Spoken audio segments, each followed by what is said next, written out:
A pouco de casar, doña Micaela comezou a facer camisiñas, mais a súa ilusión abateuse de súpeto.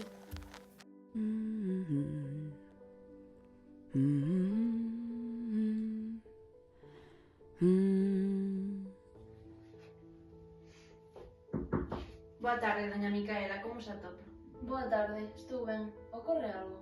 Chegaron as probas de embarazo. Está ben o meu meniño? Faleceu, señora. Está segura do que está a dicir? Sí, señora. Déxame só, por favor.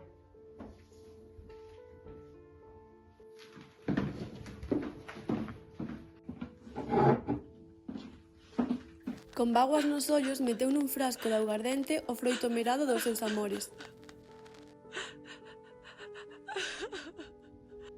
Doña Micaela escribeu nun papeliño Adolfo 12 de maio de 1887. Pegou o papeliño no frasco e despois de bicalo tristemente gardouno no armario das sabas de liño.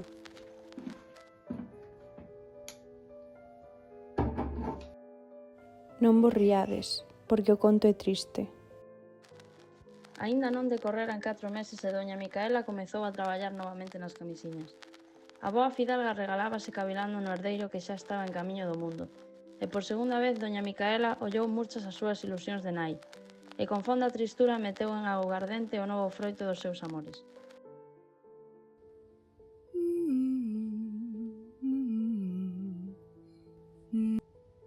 O meu próximo fillo seguro que ten os ollos de seu pai. Ola, doña Micaela, chegaron as probas do embarazo. Ai, sí, é neno ou nena? Ia ser unha nena preciosa. Como? O médico comunicoume que falecera, sinto moito.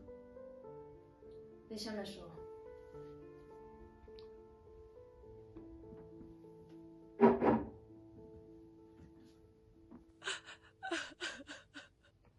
Doña Micaela escribeu: Rosa, 7 de xaneiro de 1888.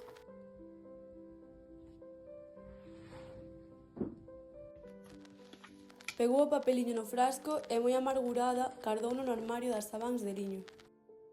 Non vos riades, porque o conto é triste. A prove señora chorou 3 veces máis e meteu en outros tantos frascos de augardente un Pedro, un Ramón e unha Alicia. Non vos riades.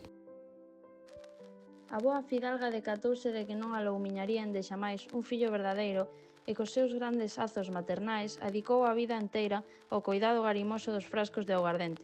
Triste vida. Sempre quixen ser nai. Pensaba que era o único que realmente quería. Quizáis non era para min.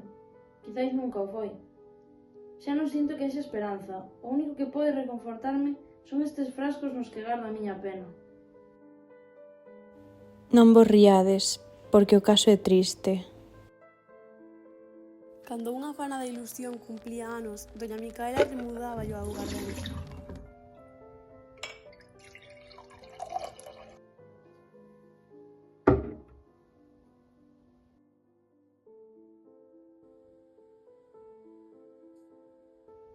Todos os días bicaba os frascos e arrombaba os laciños de seda que cinguían as vincas dos frascos de Rosa e de Alicia.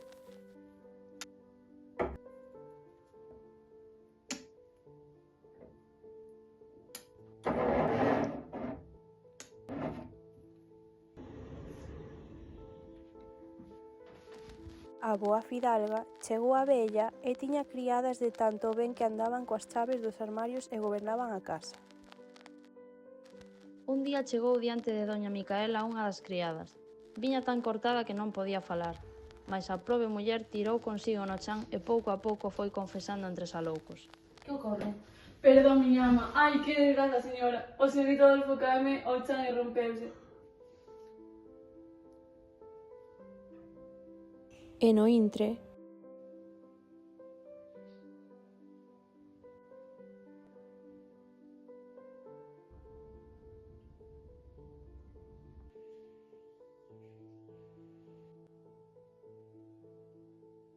doña Micaela esmoreceuse para sempre.